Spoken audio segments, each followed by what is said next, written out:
Welcome to Real World Peaceful Parenting, a podcast for parents that are tired of yelling, threatening, and punishing their kids.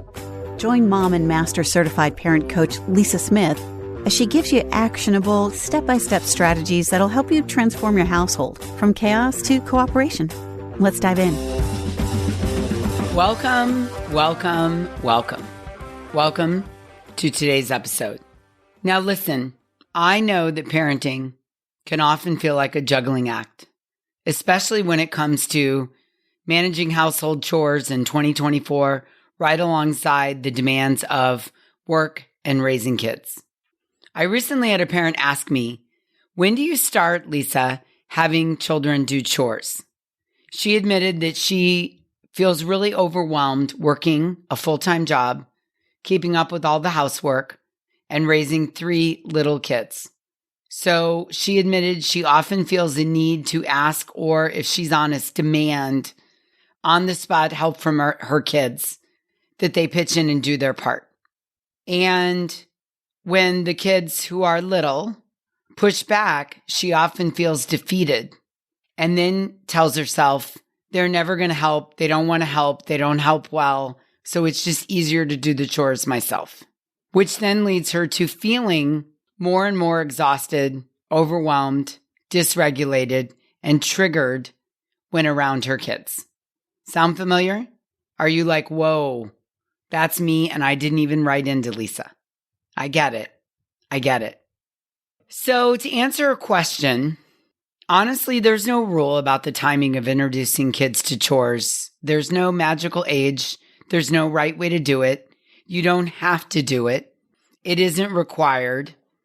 There isn't some magical moment where they're capable of doing things. And it's very dependent on the emotional development of your kids, dependent on their interests, the size of your family, the amount of work that needs to be done. A family of 4 has more of a need to have the children do chores than maybe just a family of 1. A single parent might have more of a need for the 2 kids to pitch in and tidy up after themselves than when 2 parents live in the same home. There's no right or wrong answer. There's really not. And the truth is that chores can be activated at any point. It isn't like there's a window. And if chores don't get added to the list of childhood development milestones by the age 8, then your child will never do them, or they'll be lazy, or they won't be self-sufficient. There's no window. The other thing is, it's okay to ask your oldest to do a chore and not ask the younger kids to do it, or ask them to all do a chore together. Again, there is no data that says that activating chores at a certain age or by a certain age or certain chores produces kids that are, quote, more productive or more successful. There's no data that speaks to that. Now, if your oldest is looking for some autonomy, or maybe he or she is looking to earn some money and is looking to be differentiated from the younger kids, a chore could be the way to get it done.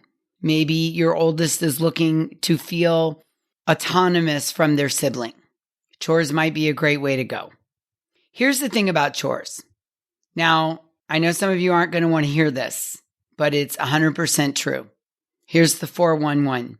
Kids are not just going to do them automatically, and they're not going to do them upon command, especially if they're little. There has to be an incentive. To get them really engaged, there has to be something they're going to get out of it. And most kids don't find working fun. Now, some do.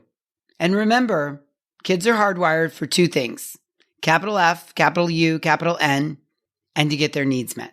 And if you have a kid that loves playing mommy and doing mommy things like getting the baby's diaper or cleaning up the toys, they find that fun, and you find a way to make cleaning up the toys fun or a game or a contest, then take advantage of that.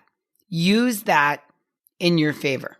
But if your kids don't find fun in helping, then you may want to use some other way to engage them in the chores to make the chores fun. Because kids, especially when they're little, are not hardwired for work. They're hardwired for fun. So have a dance party. Put the music on and dust together. Or say, we're all going to clean up and then we'll make cookies together. If you do all your chores, then we can enjoy a movie this weekend or an hour of screen time. Think about ways to make the process of learning and completing the chores fun. Otherwise, the parent is just trying to cajole the child into doing the chore, which then becomes another chore for the parent, right? You can relate to this. And the parent goes, well, just forget it. I might as well just do it myself because the work has to get done. I'm not having any fun. You're not having any fun. This is costing me more energy fighting about the chores or nagging you about it than it is just doing the chores. In other words, this is depleting my energy account rather than adding to it, so I'll just do it myself. Right? Been there? Okay. So if I do want my kids to do some chores, Lisa, how do I go about this? How can I make it fun or interesting for them? Well, some parents consider introducing chores to their kids by sitting them down for a family meeting and telling them something like, things are really rough right now. Is there anything you can think of to do that will help me out? Or I need to lean on you. Or I need more help from you. They're hoping if it's the kid's own idea, it might go better and they might feel more invested, motivated, and inspired to jumping in and doing the work. Well, there are a couple problems with this idea. First, I would not recommend that you tell your kids it's a rough time right now. It's fine to have some things be their own idea for contributing, but I wouldn't preface it with, there's a problem here at home. That's a big burden for kids to take on at any age. And chores aren't necessary for kids to do just because the chores are a burden to mom and dad. They can be necessary because there's always a lot of laundry and always a lot of dishes and always a lot of lunches to pack. It doesn't need to be a crisis. You can just be a fan of saying, more hands make easy, light work, or I would like you to contribute. I'd rather a parent say, I'm looking for ways that you can contribute to the family, or many hands make light work, or I don't want to do all the workload for 6 people. I'd like to have some cooperation and some help. That's going to feel much better, and the kid's going to be able to hear the message much easier. And then you could say, can we brainstorm together on some things that each of you could do regularly? I'd rather see you take that on as a philosophy rather than there's a problem that you're responsible for fixing. Secondly, as you know, because I talk about it all the time, kids have underdeveloped prefrontal cortexes. They do not have the executive function that it takes to feel invested, motivated, and inspired to do the chores, especially if they don't consider them fun. Many parents also feel that making kids do chores is a matter of teaching responsibility. Well, let me tell you something. Kids don't really care about responsibility or learning life lessons.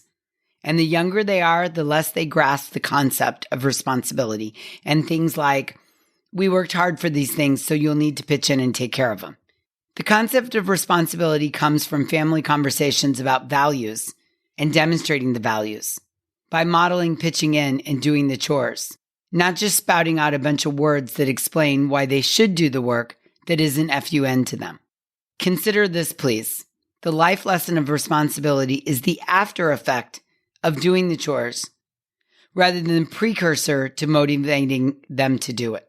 If a parent tries to use his words as a precursor to motivate their kid, 99% of the time, the parent gets disappointed because the lecture to motivate their kid to do the work didn't work. And it didn't work because the kids really don't understand what the parent is saying. If a kid's regularly been pitching in for years, and then they look back on that and say, I'm a responsible person because I was able to contribute to the family. My parents ran the ship, and they didn't have to worry about everyone doing their part. It was teamwork. That is a reflection of the effort done rather than a projection of the future. I see this with my 19-year-old son, Malcolm. He told me the other day, Mom, I really understand now how important it is to Dad that I go to college. He could not have understood this until very recently. Through years of conversation after conversation with his dad about focusing on his grades and checking his homework, and Dave talking to him about getting a degree and finishing something, talking to him about opportunities and advancement in companies and being able to pick your career, Malcolm really didn't understand or care about those things. Those were just ideas and words coming out of Dave's mouth. Now at 19 and looking back at what his dad has always modeled for him and all of his own effort through the years, Malcolm can now recognize the value in all the things that Dave's been talking to him about along the way. He sees the value in going after and completing the education. Here's what I know for sure. You have to demonstrate and model things like responsibility and work and goals in order for our kids to get the lesson. It's like a parent who works out every day, or fitness is a part of their regular life. The kids learn to value fitness because their parents modeled that for them, versus the dad who lays on the couch every night and told me I should go work out while he ate pretzels and drank beer. I know that one firsthand. So there was telling me to be healthy and fit rather than modeling it for me by the parent leading the charge and being the model for what's possible. So back to chores. What works? Here's my suggestions. Number 1, start small. Build upon it. Start really small. And for the love of God, please be explicit. This is one of the biggest mistakes I often see parents making. Parents think, okay, it's time for my child to start doing chores because I'm overwhelmed and I need help. Or they're of the age, or they tell me they're bored all the time. So they think they're bored. Well, I'm going to give them some work to do. So then they ask the child, what do you want to do to help? And the child says, I don't know. I'll take out the garbage and put the dishes away. The parent says, great. And then they move on expecting the kid knows how to do it. The parent gives the kid no training. They don't explain what it means to take out the garbage to my satisfaction. And so the kid has absolutely no training. The parent doesn't say, okay, the first thing you do is you pull the lining out of the trash bag off the edges of the can. Then you seal it up. Then with one hand on the string and your other hand on the bottom, you carry it out. Because if you lift it out and it's too heavy and it falls, or you don't cinch it, the trash will fall out or leak through the house and around the garbage cans on the outside, and then the animals will come. So this is how you do this job really well, step by step. If we're honest with ourselves, most of us parents offer no training to our kids on how to do the chore to our satisfaction, or they are not explicit with their kid so that they can get it right 100% of the time, the first time and all the time. Remember, be incredibly explicit. Offer training. Show them exactly how to do it. Do not assume. Okay, number 2, be patiently consistent. Here's the thing. Kids have little to no prefrontal cortex. They don't connect the dots. They don't remember. They don't anticipate. And many times, frankly, they don't care. So your job while teaching them and creating the habit of chores is to be patiently consistent. Back to the garbage can example. When the kid doesn't remember because he can't remember that Tuesday is garbage day every day of the week because it's not on his radar, he doesn't have a fully developed prefrontal cortex, he's not super dialed in, and maybe he was never trained how to do it right. When you come home Tuesday night from being out at a meeting and you realize the garbage can is not out in front of the house, it's easy to get mad, dysregulated, and triggered. But we need to be patiently consistent in reminding them because they have little to no prefrontal cortex. They're not connecting the dots. So as an example, my son has been taking the garbage out every Tuesday night since he was 12. And at 19, he's just now putting all the dots together.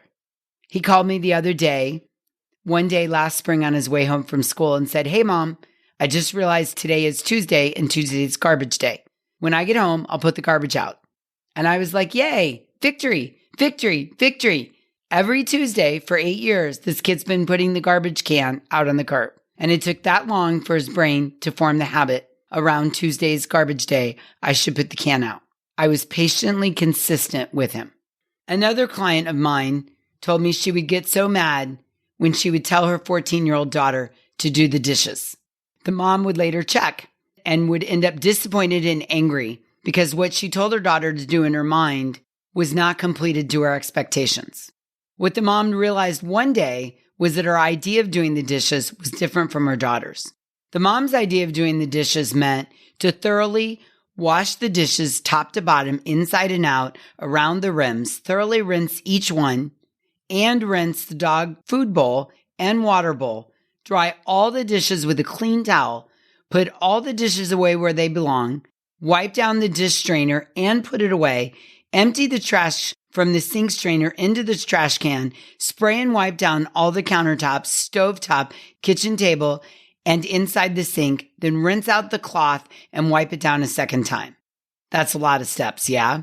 What the mom learned was, after modeling what she meant by doing the dishes, and this mom realized that she had not trained her daughter and had not been patiently consistent. So she wrote down a checklist of each and every step that I just listed, and she hung it on the refrigerator. And voila, since then, her daughter has met her expectations every time. Communication, training, and patiently consistent. And the daughter felt more feel-good chemical hits from completing the job well and not being criticized or charged with character flaws for not knowing what her mom really wanted or meant when the mom said, do the dishes. Be patiently consistent. Suggestion number 3, modeling and training builds connection. As parents, we have incredibly high expectations because we've decided it's time for the kids to start doing chores. But we rarely offer any training. We very rarely catch them doing things right. And instead, our brain focuses on, why didn't he remember to put out the trash can on a Tuesday? And why did she not wipe down the countertops? And then we get mad at them when the garbage falls out the bottom, even though we didn't give them any training. Or they go out there to make it fun, and 2 of them go out there together, and one lifts the lid and the other tries to catapult the garbage in because they're trying to make it fun. And then the bag breaks and the garbage goes all over the place, and then we get mad.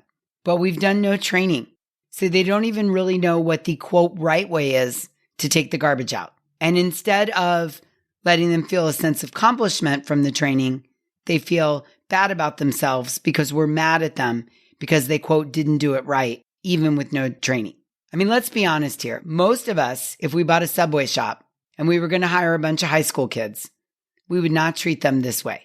We would train them over and over and over on how to make sandwiches until they got it, because we would understand that they knew nothing. In many instances, it would be their first job. They've not made a ton of sandwiches, and they've also not made sandwiches the Subway way.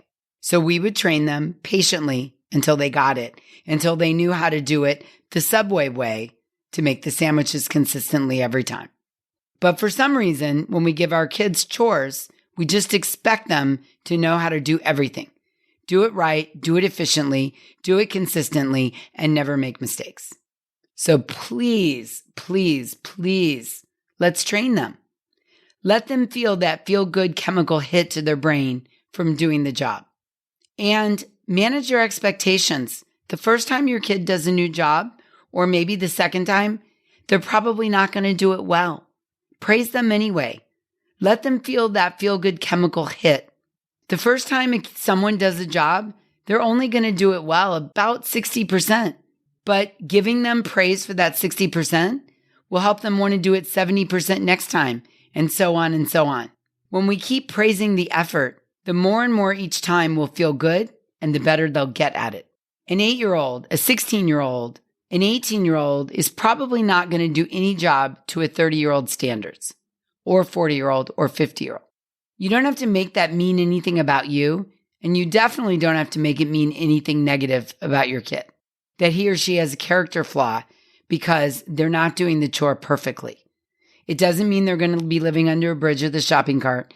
It doesn't mean they're rude or disrespectful or lazy. It just means they haven't mastered the chore yet. And the reality is kids don't care about garbage or dishes or the dirty bathroom. Lastly, I want to share with you that each one of us shows up to parenting with different lenses and perspectives. And that's okay.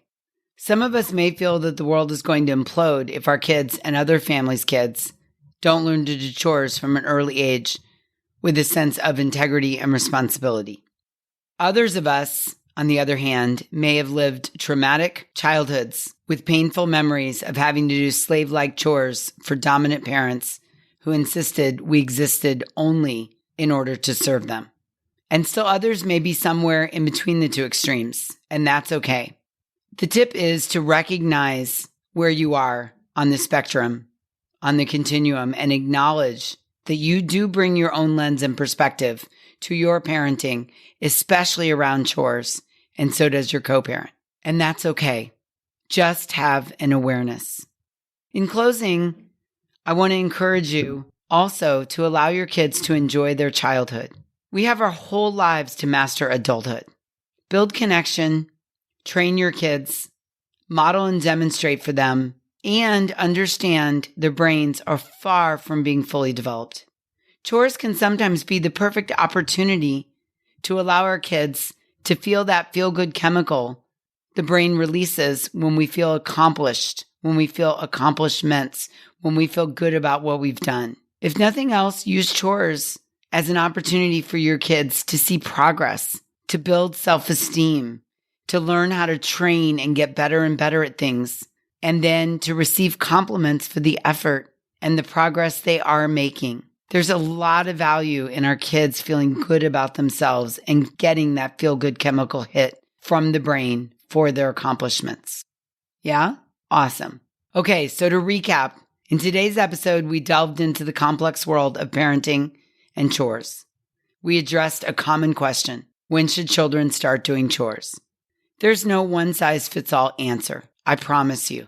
It depends on various factors, like family dynamics, workload, and the child's emotional development. I want to emphasize the importance of making chores engaging and rewarding for our kids, as well as the need for clear communication and collaboration within the family. Additionally, I tried to highlight the role of modeling and training and building connection with our children and instilling a sense of responsibility over time. Today, my goal was for you to walk away with a sense of importance of patience, understanding, and compassion as the parent in navigating the challenges of household responsibilities. And as we wrap up today's episode, I want to encourage you to reflect on your own approach to chores and parenting. Remember, there's no perfect formula. There's no right answer. Each and every family is unique. And by fostering a supportive and nurturing environment, we can empower our children to contribute to the household while still allowing them to enjoy their childhoods. As always, I want us to continue to prioritize connection, communication, and cooperation in our parenting journey. Sound good? Awesome. Thank you for tuning in. And until next time, I'm wishing you peaceful parenting. Thank you so much for listening today. I want to personally invite you to head over to thepeacefulparent.com/welcome and sign up for my free Peaceful Parenting mini course. You'll find everything you need to get started on the path to peaceful parenting just waiting for you over there at www.thepeacefulparent.com/welcome. Can't wait for you to get started. Thanks for listening to Real World Peaceful Parenting. If you want more info on how you can transform your parenting, visit thepeacefulparent.com. See you soon.